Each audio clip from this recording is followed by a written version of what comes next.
మనిషి కన్నీళ్లను సేకరించడానికి ప్రత్యేకంగా కేటాయించిన ఒక దేవదూత ఉన్నాడని పురాతన సంప్రదాయాలు చెబుతున్నాయి. పురాతన గ్రంథాల ప్రకారం ఆయన పేరు రెమియల్. మన మధ్య తిరుగుతూ మన బాధలన్నింటినీ మౌనంగా పోగు చేయడం, నిశ్శబ్దంగా ప్రతి నిర్దోషమైన కన్నీటి చుక్క కోసం వేచి ఉండటమే ఆయన పని. ఒక్క కన్నీటి చుక్క కూడా మర్చిపోకుండా ఆయన చూసుకుంటాడు. రెమియల్ వాటిని పరలోకానికి తీసుకువెళతాడు. అక్కడ ప్రతి కన్నీటి చుక్క మెరిసే ముత్యంగా మారుతుంది.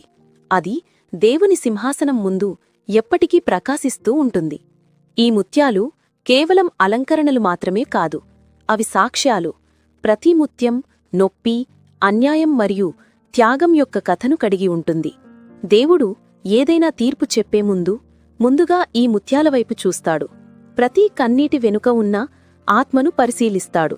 మీరు చీకటిలో నిశ్శబ్దంగా ఏడ్చినప్పుడు రెమియల్ ఇలా గుసగుసలాడుతాడు: ఈ ఆత్మ ఎప్పటికీ గుర్తుంచుకోదగినది. కాబట్టి మీ బాధను ఎవరూ అర్థం చేసుకోలేదని మీరు భావించినప్పుడు గుర్తుంచుకోండి, పరలోకంలో మీ కన్నీళ్లు ఎప్పుడూ వృధాపోవు.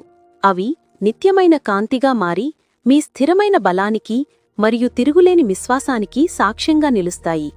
మీరు చిందించిన ప్రతి కన్నీటి చుక్క ఇప్పటికే ముత్యంగా మారి దేవుని సింహాసనం ముందు నిశ్శబ్దంగా ఉంచబడింది అని మీరు నమ్మితే, దయచేసి కమెంట్లలో దేవా, నా కన్నీళ్లకు సాక్ష్యమివ్వు అని కామెంట్ చెయ్యండి. అలాగే ప్రార్థన చెయ్యండి. ఈ వీడియోను షేర్ చెయ్యండి. తద్వారా ఎక్కువ మందికి తెలుస్తుంది. వారి కన్నీళ్లను దేవుడు ఎప్పుడూ మరిచిపోడు.